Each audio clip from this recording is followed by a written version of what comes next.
Sometimes the most powerful people walk among us unnoticed, carrying decades of wisdom behind eyes that have seen history unfold.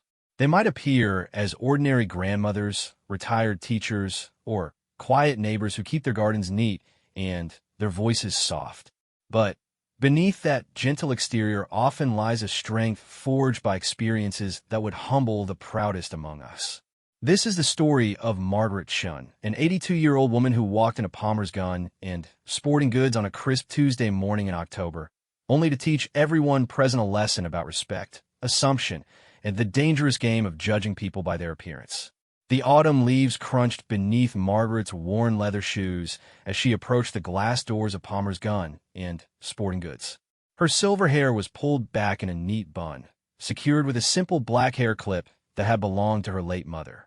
She wore a modest navy cardigan over a white blouse, paired with pressed slacks that spoke of a woman who took pride in her appearance despite her advanced years. In her weathered hands, she carried a small brown purse that had seen better days, its leather softened by decades of use. Margaret paused for a moment outside the store, studying her reflection in the glass. She could see the uncertainty in her own eyes, the way her fingers trembled slightly as she adjusted her cardigan. This wasn't a place she had ever imagined herself entering. The bold red letters spelling out Palmer's seemed to loom above her, and through the windows she could see displays of rifles, handguns, and hunting equipment that felt foreign to her world of book clubs, garden societies, and volunteer work at the local hospital. But Margaret Shun was not a woman who backed down from necessity, no matter how uncomfortable it made her feel. The break-in at her neighbor's house 3 weeks earlier had shaken the entire neighborhood. Mrs. Rodriguez, who lived 2 houses down, had been home alone when 2 men had forced their way through her back door. They had ransacked her house, stolen her late husband's watch collection, and left her traumatized and afraid to sleep in her own home. The police had been sympathetic but honest about their limitations in preventing such crimes. Margaret had spent sleepless nights thinking about her own vulnerability. She lived alone in the 2-story house where she had raised 3 children with her late husband, David. The neighborhood had changed over the years, becoming less familiar, less safe. Her children lived in different states, busy with their own careers and families. Her son Michael called every Sunday from Seattle. Her daughter Sarah sent cards from Dallas, and her youngest, Jennifer, visited from Chicago twice a year. They all meant well, but they weren't there at night when strange sounds made her heart race and her imagination run wild. The decision to purchase a firearm hadn't come easily. Margaret had never touched a gun in her life. David had served in the military before they met, but he had never brought that part of his life home with him. They had raised their children in a household where conflicts were resolved with words, where violence was something that happened in movies or on the evening news to other people in other places. But times had changed, and Margaret was practical above all else. She had researched extensively, reading articles online despite her struggles with the computer that Jennifer had bought her last Christmas. She had watched YouTube videos with titles like Personal Protection for Seniors and Choosing Your First Firearm, taking careful notes in a small notebook with her precise teacher's handwriting. Margaret had been an English teacher for 37 years at Jefferson High School. She had taught thousands of students, watched them grow from awkward teenagers into confident young adults. She had learned to read people quickly, to spot the troublemakers and the quiet ones who needed extra encouragement. She had developed an authority that came not from shouting or intimidation, but from genuine care and unwavering expectations. Even the toughest kids eventually came around when they realized she truly wanted them to succeed. That same intuition that had served her well in a classroom was telling her something important as she pushed open the glass door of Palmer's Gun and Sporting Goods. The electronic chime announced her entrance, and immediately she felt the weight of several pairs of eyes turning toward her. The store was larger than it had appeared from outside, with rows of rifles mounted behind glass cases and handguns displayed under bright fluorescent lights. The smell of gun oil and leather filled the air, along with something else she couldn't quite identify, perhaps the metallic scent of ammunition. Behind the main counter stood 3 men in matching polo shirts with the Palmer's logo embroidered on the chest. The youngest couldn't have been more than 25, with closely cropped hair and arms covered in elaborate tattoos.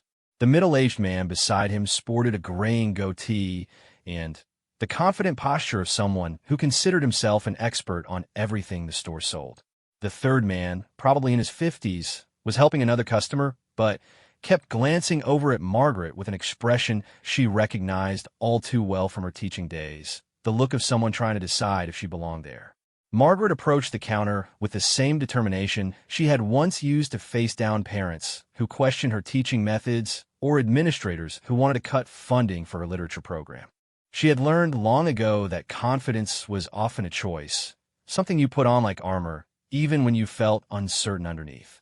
The young man with tattoos looked up from the inventory sheet he was checking, his expression shifting from professional courtesy to barely concealed amusement. "Can we help you with something, ma'am?" he asked, the word ma'am carrying just enough condescension to make it clear he wasn't sure why she was there. "I'd like to purchase a firearm for home protection," Margaret said clearly, her voice carrying the same authority that had once made chattering students fall silent. "I've done some research, but I'd appreciate professional guidance on what might be most appropriate for someone of my size and experience level." The young man, his name tag read Kyle, exchanged a glance with his coworker, the one with the goatee whose tag identified him as Rick. Their amusement was becoming more obvious now, and Margaret felt a familiar irritation rising in her chest. It was the same feeling she had experienced when new substitute teachers assumed her students were unmanageable, or when store clerks at the electronics shop spoke to her like she couldn't possibly understand how a smartphone worked.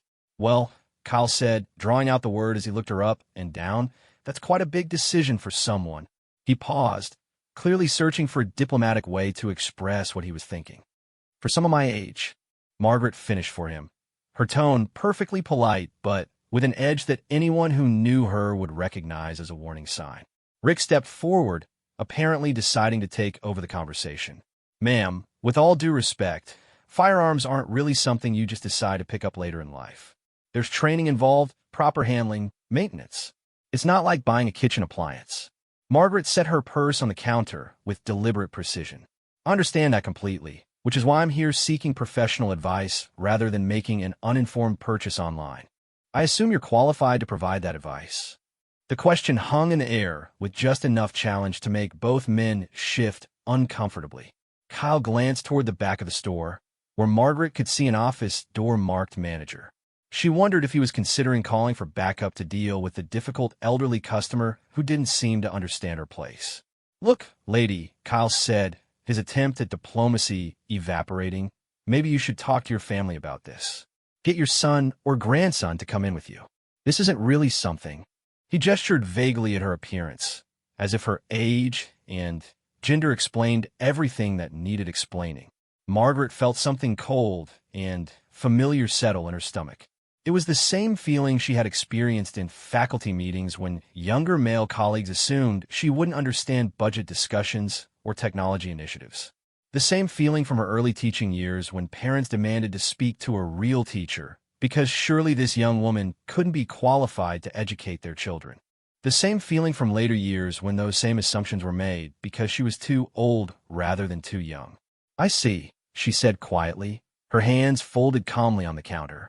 "And what qualifications do I need to demonstrate before you'll consider treating me as a legitimate customer rather than a confused old woman who wandered into the wrong store?"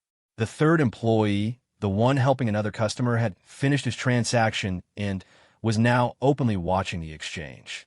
The customer he had been helping, a middle-aged man in hunting camouflage, was also staring with obvious interest. Margaret could feel the attention of everyone in the store focusing on their conversation. Rick seemed to realize that the situation was escalating beyond what he had intended. "Ma'am, we're not trying to be disrespectful. It's just that most people your age who come in here are buying gifts for their grandchildren or asking questions for someone else. We rarely see." He gestured again, apparently unable to complete the thought diplomatically. "Someone like me actually wanting to exercise their Second Amendment rights," Margaret suggested. Her voice remained perfectly calm, but those who knew her well would have recognized the dangerous quiet that preceded some of her most memorable classroom disciplinary moments. Kyle laughed, actually laughed, apparently missing the warning signs entirely. Ma'am, no offense, but do you even know how to hold a gun? Have you ever fired one? Do you understand the legal responsibilities that come with ownership? This isn't a decision you make because you watched some movie and got scared. Margaret looked at Kyle for a long moment, studying his face with the same intensity she had once reserved for students she suspected of cheating on important exams. She saw arrogance there, the particular brand of condescension that came from someone who had learned just enough about a subject to consider himself an expert. She saw assumption and dismissal, the casual disregard for her intelligence and agency that she had fought against her entire professional life. But she also saw something else, something that made her pause despite her growing anger. She saw a young man who had probably never been challenged by someone who looked like her, someone who had learned his attitudes from a culture that relegated women like Margaret to the sidelines of important decisions. She saw someone who might be capable of learning if the lesson was delivered properly.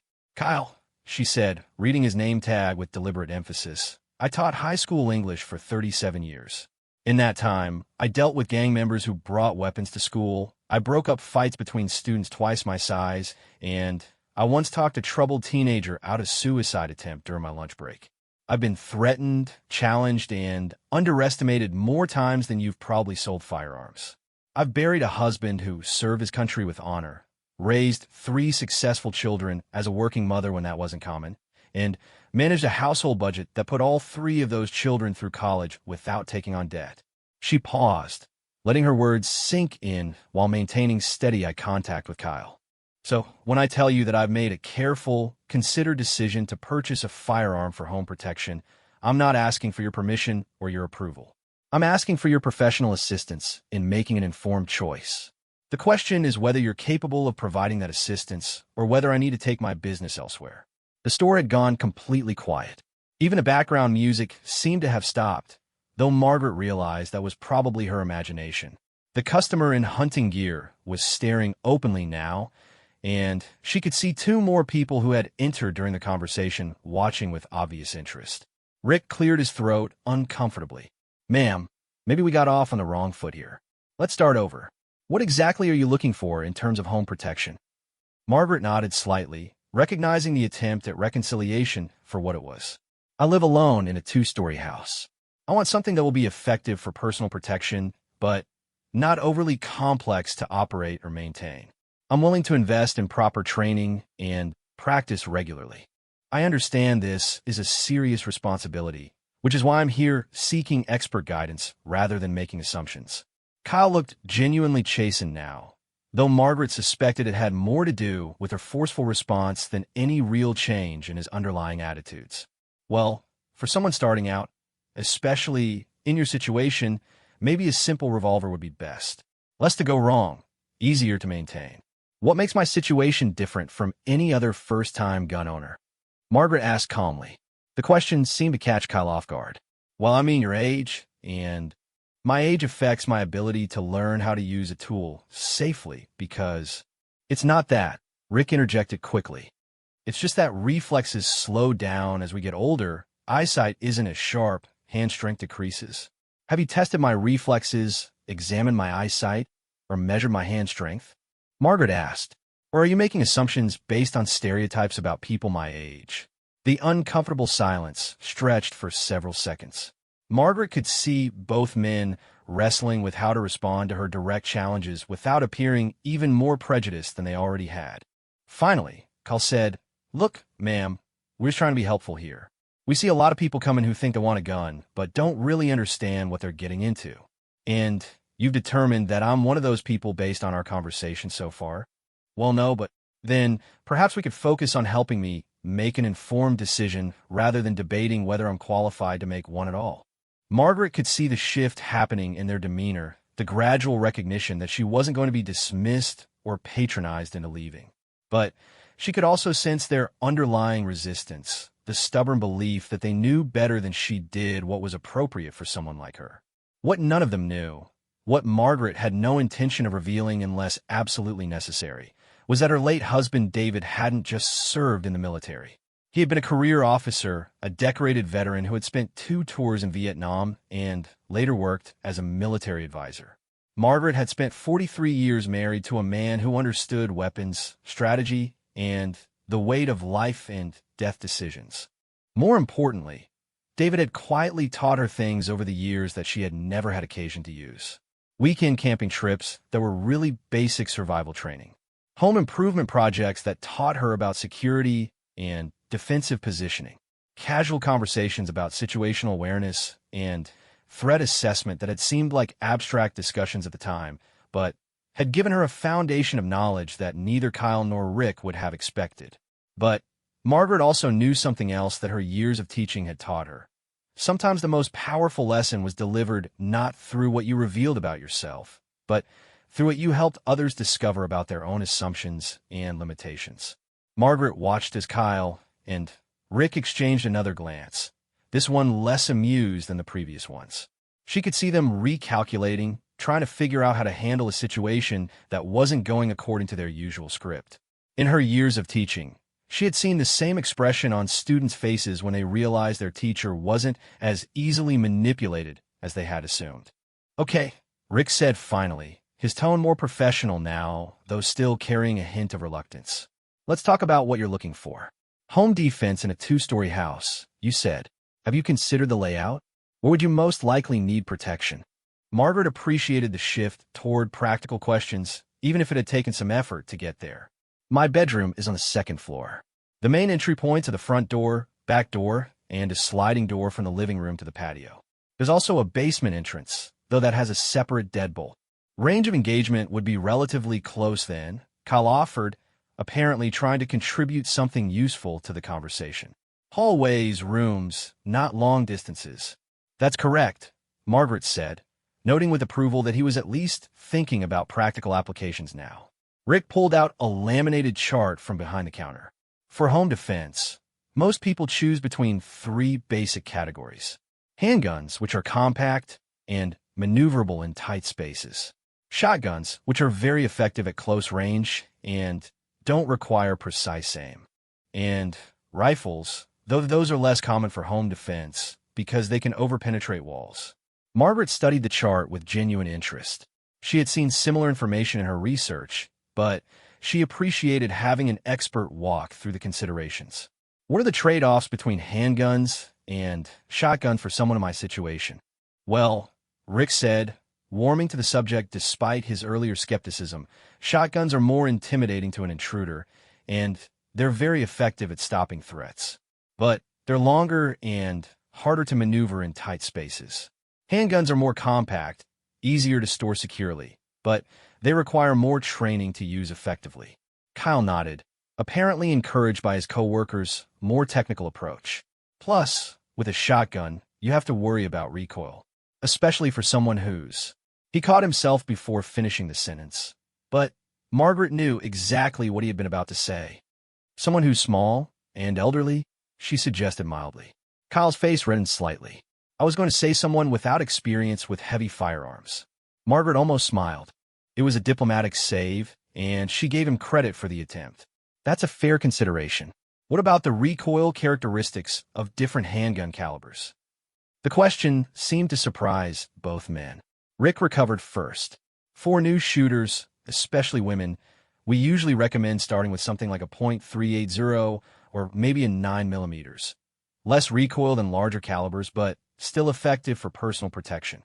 "What makes those calibers particularly suitable for women?" Margaret asked, her tone carefully neutral. Rick seemed to realize he had walked into another potential minefield. "Not just women," he said quickly. "Anyone who prioritizes manageable recoil over stopping power. Smaller frame, less upper body strength, that kind of thing." Margaret nodded thoughtfully. "And those assumptions about my physical capabilities are based on what assessment?" The uncomfortable silence returned, heavier this time. Kyle looked toward the back of the store again, and Margaret wondered if he was hoping for rescue from a manager or if he was simply wishing he could escape this conversation entirely. "Look, ma'am," Kyle said finally, "we're trying to help you here. Most people appreciate guidance when they're making their first gun purchase."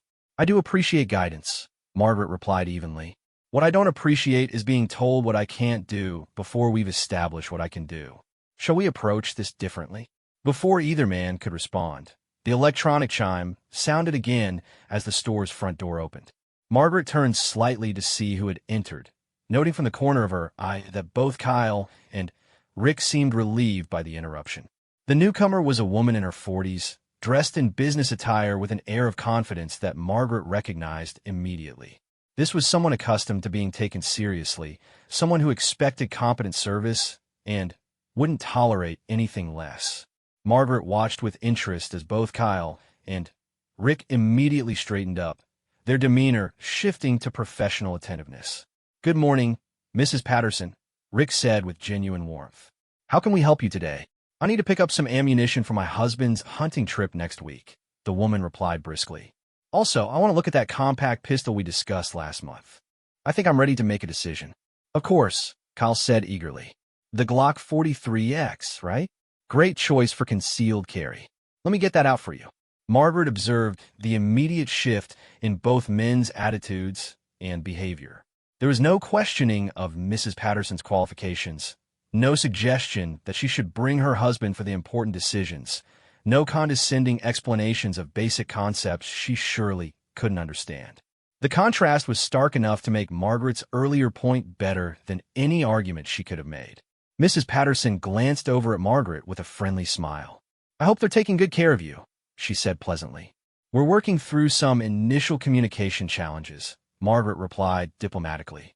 Mrs. Patterson raised an eyebrow, clearly picking up on the subtext. She looked from Margaret to the two employees, her expression sharpening slightly. "Communication challenges?" Rick jumped in quickly. "Just discussing options for a first-time buyer. Lots of considerations to work through." "I'm sure there are," Mrs. Patterson said, her tone carrying a hint of skepticism. "What kind of applications are we talking about?" "Home defense," Margaret said simply. "Excellent choice," Mrs. Patterson replied without hesitation. "I wish more women took responsibility for their own security. Are these gentlemen showing you appropriate options?" The question was directed at Margaret, but it was clearly intended for Kyle and Rick to hear.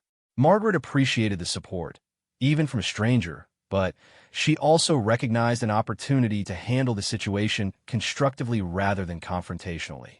"They're being very thorough in their explanations," Margaret said carefully, "though I think we may have some different perspectives on what constitutes appropriate guidance." Mrs. Patterson's expression suggested she understood exactly what Margaret wasn't saying directly. "Well, I hope you find exactly what you're looking for. Don't let anyone talk you out of making the choice that's right for you." Kyle had retrieved the pistol Mrs. Patterson wanted to examine and was clearly eager to shift attention away from the conversation. "Here's the Glock, Mrs. Patterson. As you can see, it's got the extended magazine for better grip, night sights, and it's slim enough for comfortable concealment." Margaret watched as Mrs. Patterson handled the weapon with obvious familiarity, checking the action, examining the sights, asking informed questions about trigger weight and magazine capacity. It was exactly the kind of interaction Margaret had hoped for when she entered the store: professional, respectful, focused on practical considerations rather than assumptions about the customer's capabilities. "This feels good," Mrs. Patterson said after a few moments of examination. "Can I take it to the range to test fire before making a final decision?" "Absolutely," Rick replied. "We can set you up with range time this afternoon if you'd like." Margaret couldn't help but compare this easy accommodation with the hurdles she sensed she would face in getting similar opportunities. The difference wasn't subtle, and she wondered if Kyle and Rick were aware of how differently they treated customers based on their preconceptions. Mrs. Patterson completed her ammunition purchase and made arrangements for her range time, then turned back to Margaret before leaving. "Good luck with your purchase. I hope you get the service you deserve." After she left, the store seemed quieter somehow.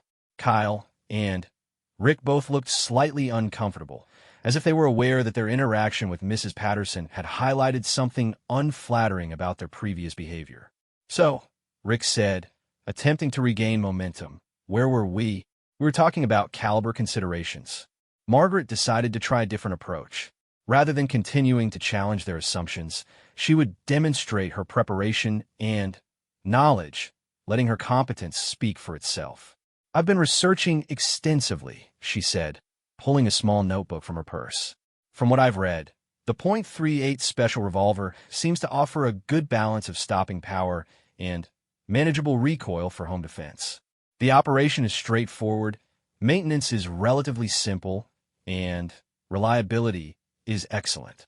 What's your professional opinion of that choice?" Both men looked surprised by her specific reference and the fact that she had obviously done serious research. Kyle recovered first. "The .38 special is a proven caliber," he admitted. "Very reliable, good track record for personal protection. Revolvers are definitely simpler to operate than semi-automatics. Point and pull the trigger, basically. Though the capacity is limited," Rick added. "Most revolvers hold 5 or 6 rounds compared to 10 or 15 for semi-automatic pistols." Margaret nodded thoughtfully. "I've considered that trade-off. For home defense, would you expect to need more than 5 or 6 rounds in a typical scenario?" The question seemed to catch both men off guard. It was a practical, tactical question that suggested she was thinking beyond the basic decision to buy a gun. "Well," Rick said slowly, "statistically, most defensive gun uses involve very few shots fired. If you need more than 5 rounds, you're probably in a situation where you should be calling for backup anyway." "That's what my research suggested as well," Margaret said. "Plus, I assume that accuracy becomes more important than volume of fire in a home environment where you need to be concerned about overpenetration and innocent people in adjacent rooms." Kyle stared at her for a moment. "You've really thought this through, haven't you? Did you assume I hadn't?" Margaret asked mildly. He had the grace to look embarrassed. "I guess I did make some assumptions. I apologize for that." Margaret acknowledged his apology with a slight nod. It wasn't a complete change of heart, but it was progress, and she had learned long ago to recognize and encourage improvement even when it fell short of the ideal. "So, if I were interested in examining some .38 special revolvers, what would you recommend?" she asked. Rick seemed more comfortable now that they were discussing specific technical questions. "We've got several good options. Smith & Wesson makes excellent revolvers, very reliable. Ruger also has some good models that are a bit less expensive, but still high quality." "What about size considerations?" Margaret asked. "I've seen references to snub nose versus standard barrel lengths." "Good question," Kyle said, apparently warming to the technical discussion. "Snub nose revolvers are more compact, easier to store and maneuver, but they're harder to shoot accurately because of the shorter sight radius. Standard barrel lengths are more accurate, but bulkier." Margaret made a note in her notebook. "For home defense, accuracy would seem more important than concealment." "Exactly," Rick agreed. "You're not trying to hide it under your clothing, so the size advantage of snub nose doesn't really apply." They were making progress now, having what Margaret had wanted all along, a professional discussion about practical considerations based on her actual needs rather than their assumptions about her limitations. But she could sense that the underlying attitudes hadn't fundamentally changed. Kyle and Rick were being more respectful, but she suspected it was primarily because she had proven herself to be more knowledgeable than they had expected, not because they had reconsidered their initial judgments about elderly female customers in general. That realization bothered her more than their original condescension had. If she had to prove herself worthy of basic respect through demonstrations of competence, what happened to the next elderly woman who walked through their door? What happened to customers who were genuinely new to firearms and needed patient, respectful guidance to make informed decisions? Margaret had spent too many years in education to let a teachable moment pass by unexplored. "I'd like to see some specific models," Margaret said, closing her notebook and setting it on the counter. "But first, I'm curious about something. Do you treat all your first-time customers the way you initially treated me?" Kyle and Rick exchanged another glance, this one clearly uncomfortable. The third employee, who had been quietly organizing inventory behind the counter, looked up with obvious interest in how his colleagues would respond. "What do you mean?" Rick asked carefully. Margaret considered her approach. She could be direct and confrontational, which might make her feel better, but was unlikely to produce any lasting change in their behavior. Or she could be educational, which was more work but potentially more effective. Her teacher instincts won out. When Mrs. Patterson came in, you immediately assumed she was a qualified customer making informed decisions. When I came in, you immediately assumed I needed to be protected from my own poor judgment. I'm wondering what accounts for that difference. Kyle started to speak, but Rick held up a hand to stop him. Look, Mrs. Chun, Margaret supplied. Margaret Chun. Mrs. Chun, we deal with a lot of different customers. Sometimes we have to make quick assessments about what kind of service someone needs. And those assessments are based on what criteria? Margaret asked. The question hung in the air for a moment. Margaret could see both men struggling with how to answer honestly without admitting to the obvious age and gender bias that had colored their initial response. Experience level, Kyle said finally. We try to figure out quickly whether someone knows what they're doing or whether they need basic education. And you determine my experience level how. Another uncomfortable pause. Margaret waited patiently, employing the same strategic silence she had used countless times in parent conferences when she needed adults to confront their own inconsistencies. I guess we made some assumptions, Rick admitted reluctantly. What were those assumptions based on? Kyle shifted uncomfortably. Look, Mrs. Chun, we see patterns. Most elderly customers who come in are buying gifts or asking questions for family members. Most women who come in are shopping with husbands or boyfriends who make the technical decisions. We're not trying to be disrespectful. We're just working from experience. Margaret nodded thoughtfully. So you've developed a system of categorizing customers based on demographic characteristics rather than individual assessment of their actual needs and qualifications. When she put it that way, it sounded much worse than when Kyle had described it as working from experience. Both men looked increasingly uncomfortable. We don't mean it like that, Rick said. How do you mean it? Margaret asked. The third employee, whose name tag read Tom, finally spoke up. Maybe we should just focus on helping Mrs. Chun find what she needs. Margaret appreciated the attempt at diplomatic intervention, but she wasn't ready to let the moment pass. I think this conversation is helpful, actually. I spent nearly 4 decades teaching high school students, and one of the most important lessons I tried to convey was the danger of assumption and stereotype. When you assume someone's capabilities based on their appearance or demographic category, you often miss who they really are and what they're actually capable of. Kyle looked genuinely curious now. What did you teach? English literature and composition, Margaret replied. But really, I was teaching critical thinking, problem solving, and communication skills. The literature was just the vehicle. Must have been challenging, Tom said. High school kids can be tough. Margaret smiled slightly. They were challenging in wonderful ways. They forced me to constantly examine my own assumptions and preconceptions. Students would surprise me all the time. The quiet kid who turned out to be a brilliant writer, the troublemaker who had deep insights into character motivation, the athlete who wrote poetry that would make you cry. She looked directly at Kyle and Rick. The moment I stopped seeing my students as individuals and started treating them as categories, jocks, nerds, troublemakers, good kids, was the moment I stopped being an effective teacher. The same principle applies here, doesn't it? Rick seemed to be processing her points seriously. You're saying we're making the same mistake with customers. I'm suggesting that when you automatically assume an elderly woman doesn't know anything about firearms, you might miss the opportunity to serve someone who actually knows quite a bit about the subject. And more importantly, you might discourage someone who genuinely needs your help and expertise. Kyle frowned. But most elderly women really don't know much about guns. That's just a fact. Margaret raised an eyebrow. Most young men with tattoos are irresponsible and dangerous. Does that fact justify me treating you as irresponsible and dangerous without getting to know you first? Kyle's face reddened as he realized how his own logic sounded when applied to himself. That's different. How is it different? I work in a gun store. I obviously know about firearms. Mrs. Patterson doesn't work in a gun store, but you assume she knew about firearms. What made her assumption worthy while I wasn't? The question hit its mark. Kyle looked genuinely frustrated now. Not with Margaret, but with himself. I don't know.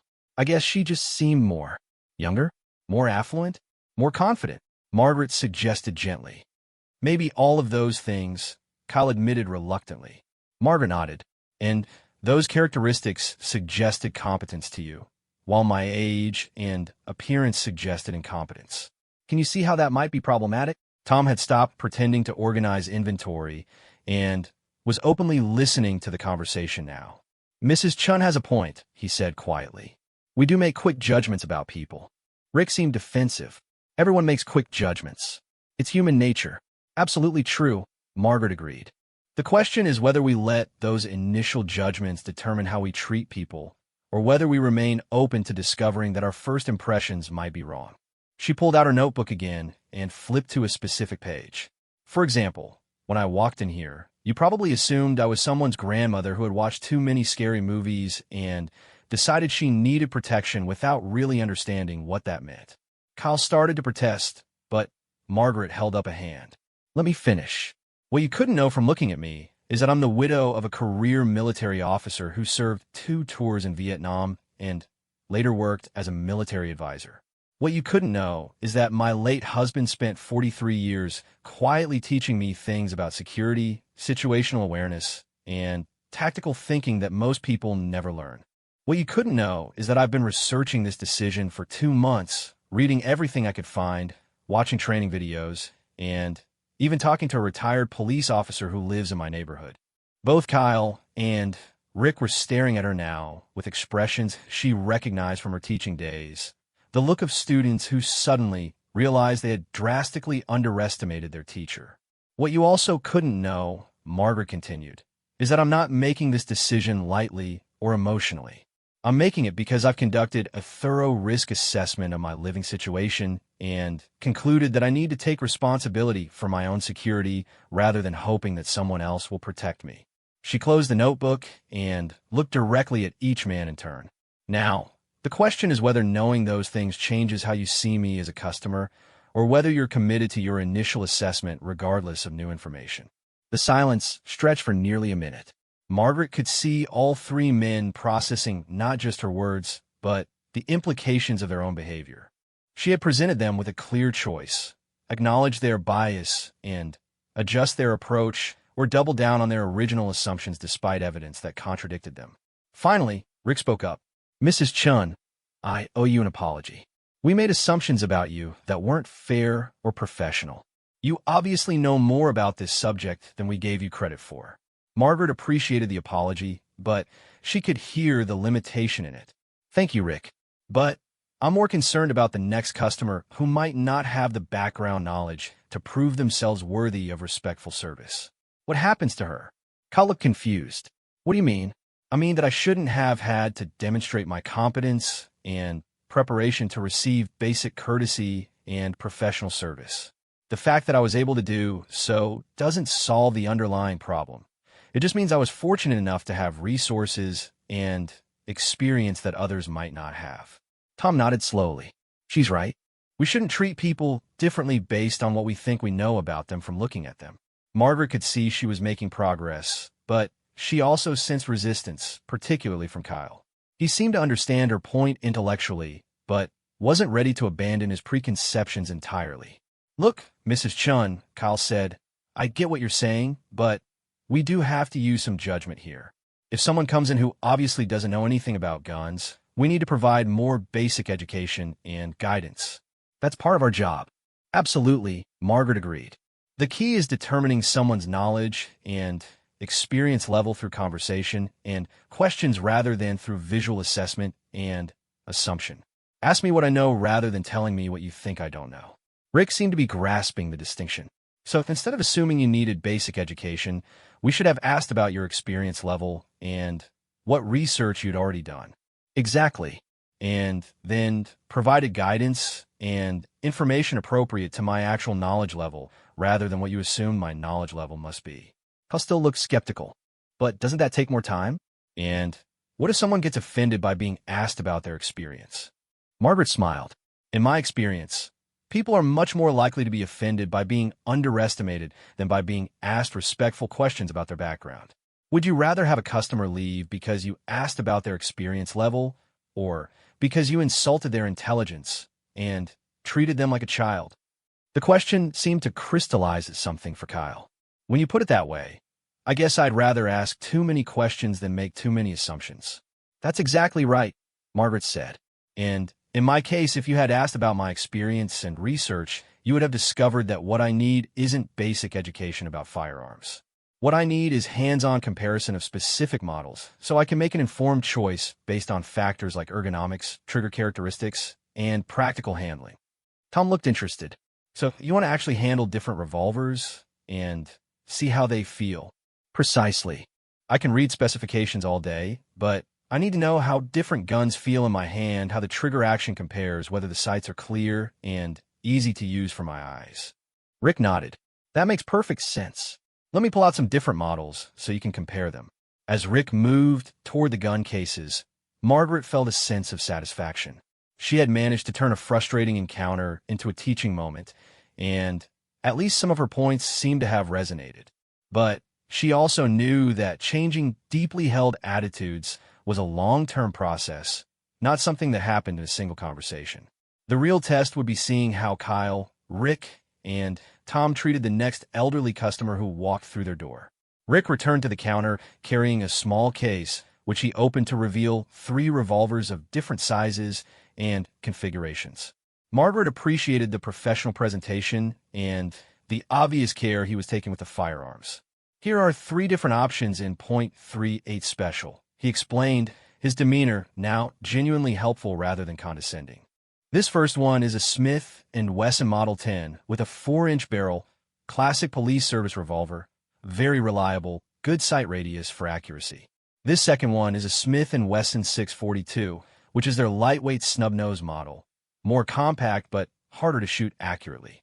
And this is a Ruger SP 101 with a 3-inch barrel, kind of a compromise between the other two. Margaret studied each weapon carefully, noting the differences in size, weight, and finish. May I handle them? Of course, Rick said, checking to ensure each gun was unloaded before handing them to her. Margaret picked up the Model 10 first, surprised by its solid weight and balance.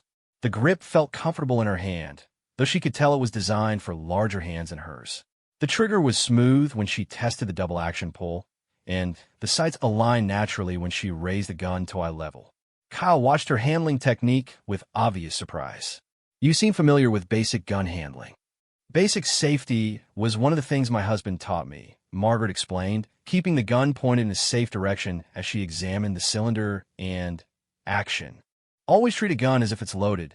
Never point it at anything you don't intend to destroy. Keep your finger off the trigger until you're ready to shoot, and be sure of your target and what's beyond it. Those are the fundamental rules, Tom agreed.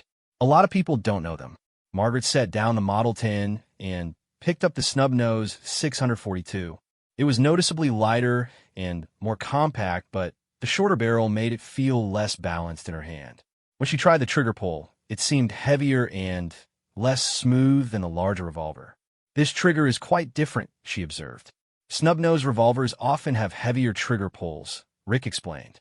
Partly for safety, partly because of the mechanical compromises needed to make them so compact. They're definitely harder to shoot accurately, especially for new shooters. Margaret nodded and set down the 642 to examine the Ruger SP 101. This one felt like a middle ground between the other two, heavier than the snub-nose, but more compact than the full-size Smith & Wesson. The grip felt better proportioned to her hand size, and the trigger action was smooth and manageable. This one feels the most comfortable, she said, working the action and examining the sights. What are the trade-offs compared to the others? The SP-101 is built very ruggedly, Kyle said, apparently more comfortable now that they were discussing technical specifications. It's probably the strongest of the 3, designed to handle even heavy loads safely. The 3-inch barrel gives you better accuracy than the snub-nose, but it's still compact enough for easy storage and handling. Margaret raised the SP-101 again, testing how naturally it pointed and how well she could align the sights. What about ammunition considerations? Are there different types of .38 special rounds that would be more appropriate for home defense? Rick looked impressed by the question. Definitely. Standard .38 special rounds are fine for practice, but for personal protection, you'd want to consider hollow point ammunition that's designed to expand on impact. Less likely to overpenetrate walls, more effective at stopping threats. What about recoil characteristics with defensive ammunition? Margaret asked. Hollow points typically have similar recoil to standard rounds in the same weight, Tom explained.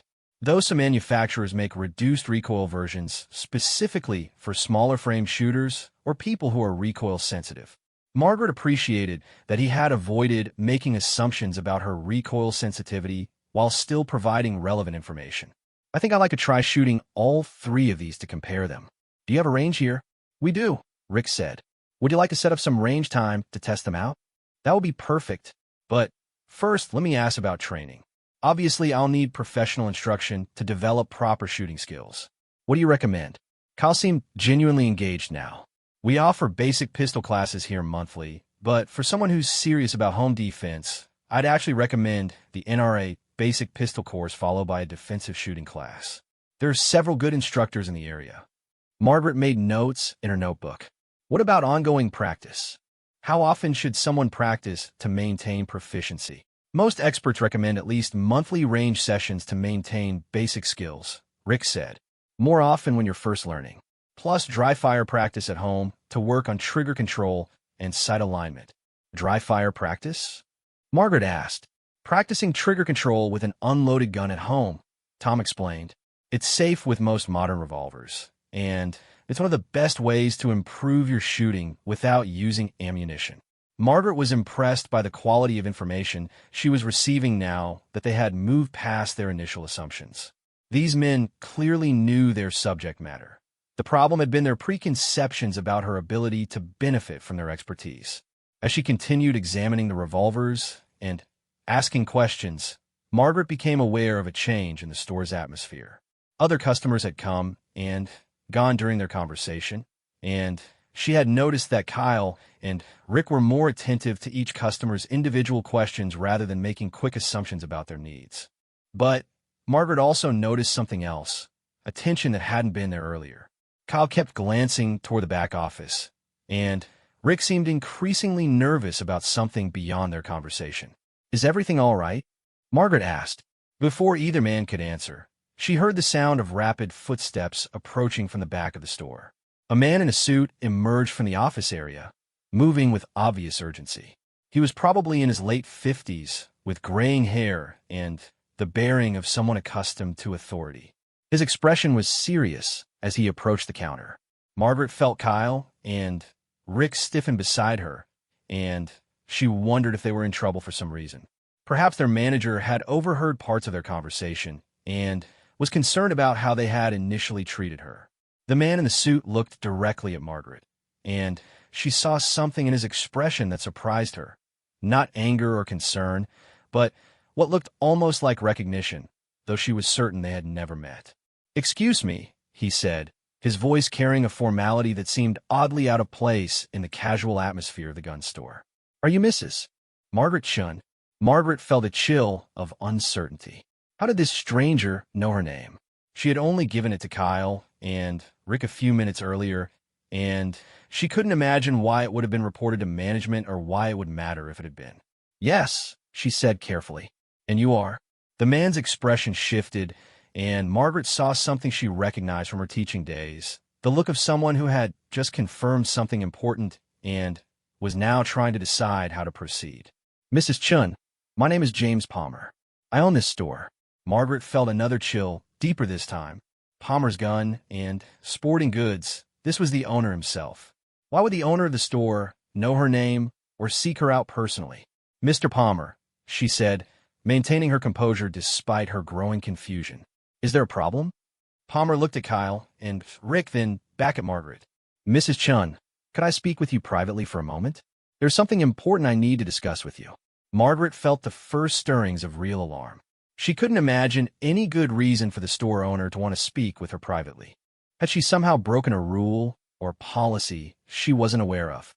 Was there a problem with her background that would prevent her from purchasing a firearm? But even as these concerns raced through her mind, she noticed something else in Palmer's expression. Not anger or suspicion, but what looked almost like respect. And something else she couldn't quite identify. Deference, perhaps? "Of course," she said, though her instincts were telling her to be very careful. Palmer gestured toward his office. "Would you mind coming back here? This would just take a moment." Margaret gathered her purse and notebook, acutely aware that Kyle, Rick, and Tom were watching this development with obvious bewilderment. They seemed as confused as she was about why their boss would want to speak privately with a customer they had been helping. As she followed Palmer toward the back of the store, Margaret tried to think of any explanation for what was happening. She had used her real name when filling out preliminary paperwork, given her real address, answered all questions honestly. She couldn't think of anything she had done that would trigger this kind of personal attention from the owner. Palmer held open the door to his office, a modest space filled with filing cabinets, a desk covered with paperwork, and walls lined with certificates and photographs. Margaret noticed several military memorabilia among the decorations, service medals, unit patches, what looked like combat photography from various conflicts. "Please, have a seat," Palmer said, closing the door behind them. Margaret sat in the chair across from his desk, setting her purse in her lap and keeping her notebook in her hands. She felt like a student called to the principal's office, though she couldn't imagine what she might have done wrong. Palmer sat behind his desk, but leaned forward, his expression serious, but not unkind. "Mrs. Chun, before we continue, I need to ask you something, and I hope you'll forgive the directness of the question. Are you the widow of Colonel David Chun, United States Army?" Margaret felt the world shift beneath her, as if the office had tilted on its axis. How could this man possibly know about David? Her husband had been dead for 3 years, and while his military service had been distinguished, it wasn't something that would normally come up in civilian conversations, especially not in a gun store. "Yes," she said quietly. "David was my husband." "How do you know that?" Palmer's expression changed again, and now Margaret could clearly identify what she had seen before. Respect, certainly, but also something deeper. Gratitude, perhaps, and what looked almost like awe. "Mrs. Chun," Palmer said, his voice carrying a weight that made her pay very careful attention. "Your husband saved my life." Margaret stared at James Palmer, her mind struggling to process what he had just told her. David had saved his life? In all their years of marriage, through all of David's stories about his military service, she had never heard the name Palmer mentioned. "I'm sorry," she said slowly. "I'm not sure I understand. When did you know my husband?" Palmer's expression softened, and Margaret could see memories playing across his face. "Vietnam, 1971. I was a young lieutenant, fresh out of West Point, and absolutely certain I knew everything I needed to know about leading soldiers in combat. Your husband was my platoon sergeant, Sergeant First Class Chun at the time." Margaret felt her breath catch. David had rarely spoken about specific people from his Vietnam service, and when he did, it was usually in general terms. But she remembered that he had mentioned working with young officers who needed guidance, helping them learn how to keep their soldiers alive in an impossible war.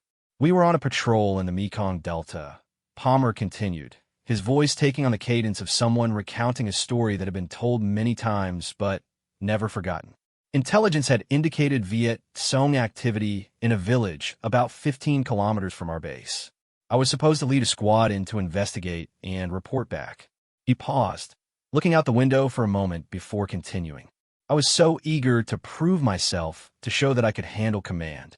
I had the whole operation planned out, routes mapped, timing calculated. I thought I had everything covered." Margaret waited silently, sensing that this was a story Palmer needed to tell completely, without interruption. "Your husband took one look at my plan and asked if he could speak with me privately. I was annoyed, honestly. Here was this sergeant questioning my carefully prepared operation. But he was respectful about it, never challenged my authority in front of the other soldiers." Palmer smiled slightly at the memory. He said, "Sir, I've been in this area before, and I think there might be some things about the terrain that aren't showing up on your maps. Would you mind if I shared some observations?" That's how he put it, observations. Not corrections, not criticism. Just observations.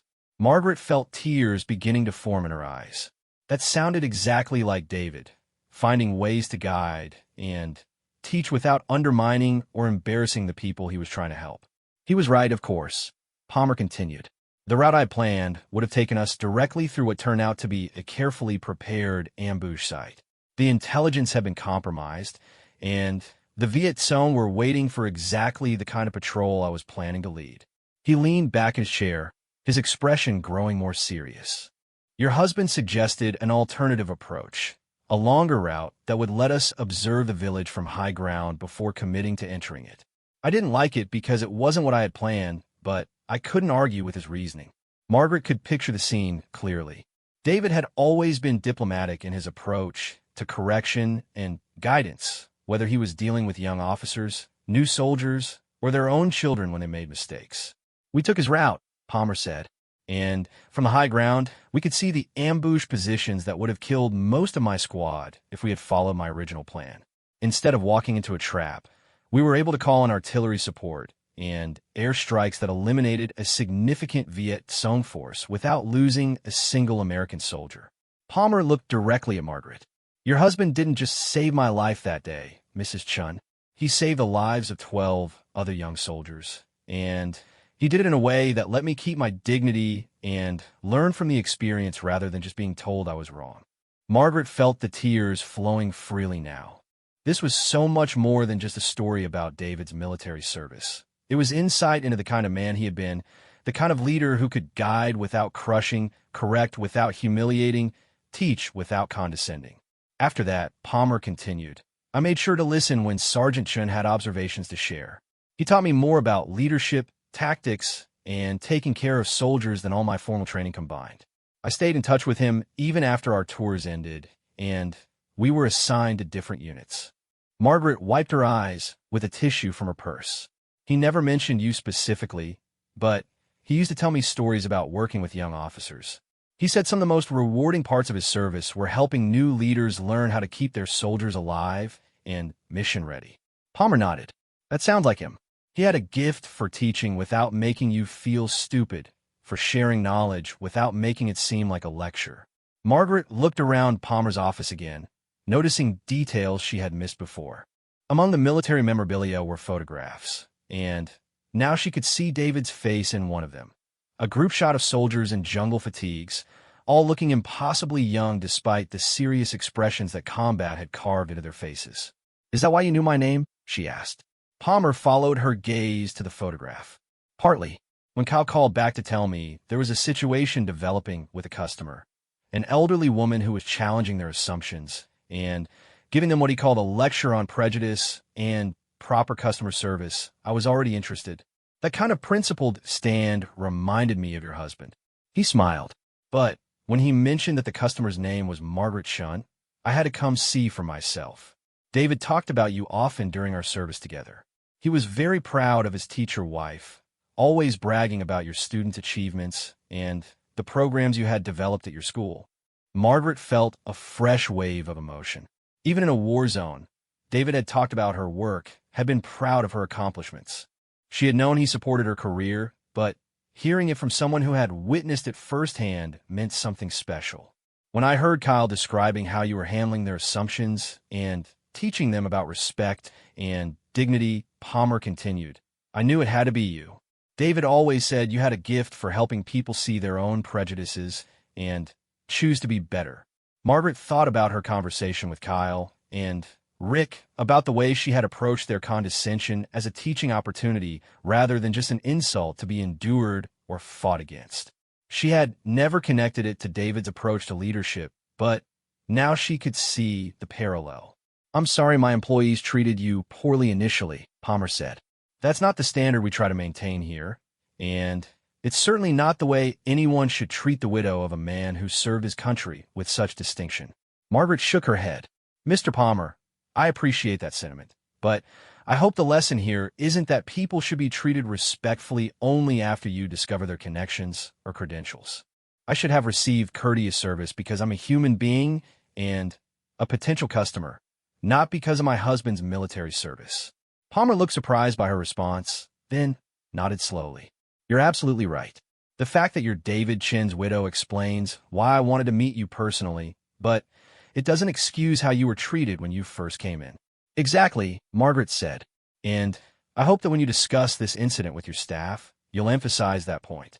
Every customer deserves the respect and professional service I eventually received, regardless of their background or connections.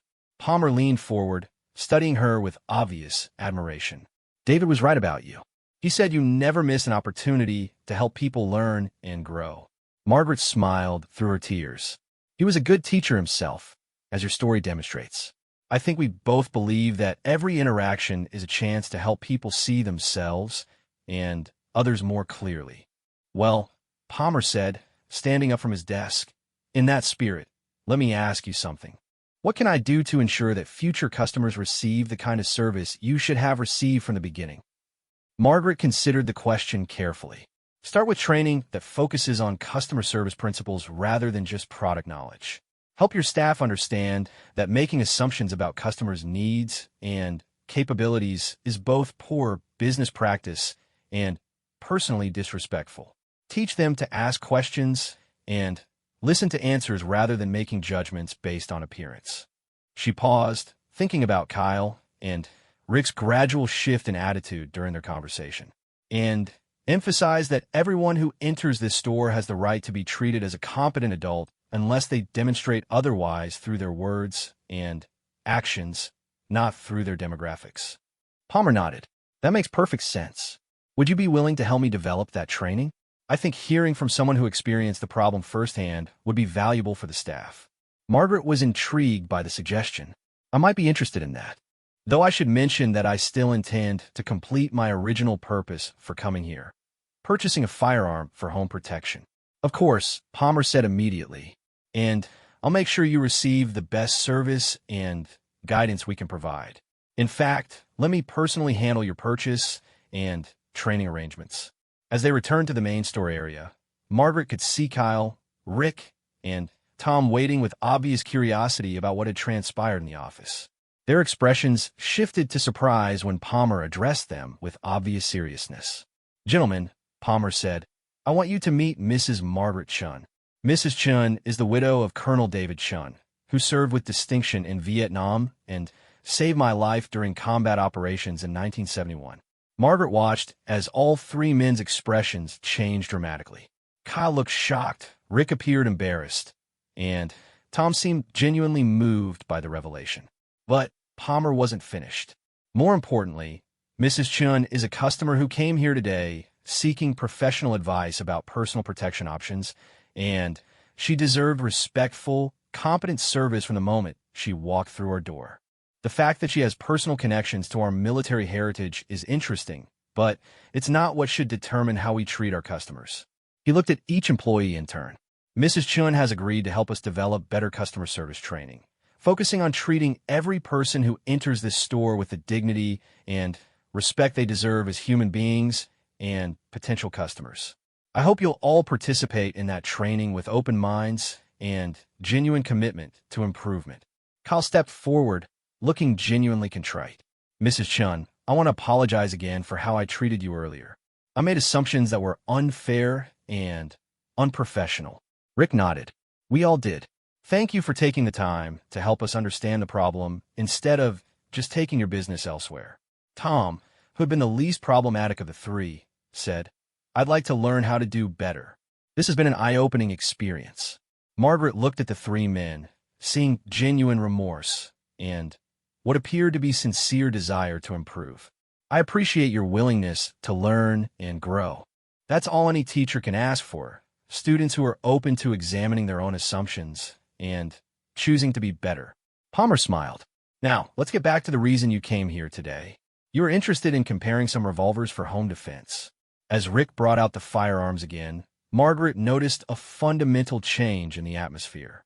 The technical discussion that followed was respectful and thorough, focused on her actual needs and preferences rather than assumptions about her limitations. Kyle asked thoughtful questions about her living situation and security concerns. Rick provided detailed information about ammunition selection and maintenance requirements. Tom offered insights about training programs and practice routines. When they moved to the range for her to test fire the different revolvers, all three staff members were attentive and helpful without being condescending. They offered technical advice when she asked for it, but they also respected her ability to evaluate how different guns felt and performed for her specific needs. Margaret ultimately chose the Ruger SP-101 with the 3-inch barrel, finding it the best balance of accuracy, reliability, and comfortable handling for her circumstances. Palmer personally handled the paperwork and arrangements for professional training, making sure she was connected with an instructor who specialized in defensive shooting for older adults. As she prepared to leave the store with her purchase secured for pickup after the required waiting period, Palmer walked her to the door. "Mrs. Chun," he said quietly, "I hope you know how much this day has meant to me. Not just meeting David's widow, but seeing his influence continue through the way you chose to handle a difficult situation." Margaret paused at the door, looking back at Kyle, Rick, and Tom, who were already treating a new customer, an elderly gentleman interested in hunting rifles, with obvious respect and attention. "Mr. Palmer," she said, "I think David would be pleased to know that his approach to teaching and leadership is being carried forward, even in places he never could have imagined. Thank you for honoring his memory by using this experience to help your staff grow." As Margaret walked back to her car, she thought about the unexpected turns her simple errand had taken. She had come to buy a gun and had ended up teaching lessons about respect, assumption, and the dignity that every person deserved. She had discovered that David's influence had reached places she never knew about and continued to make a difference long after his death.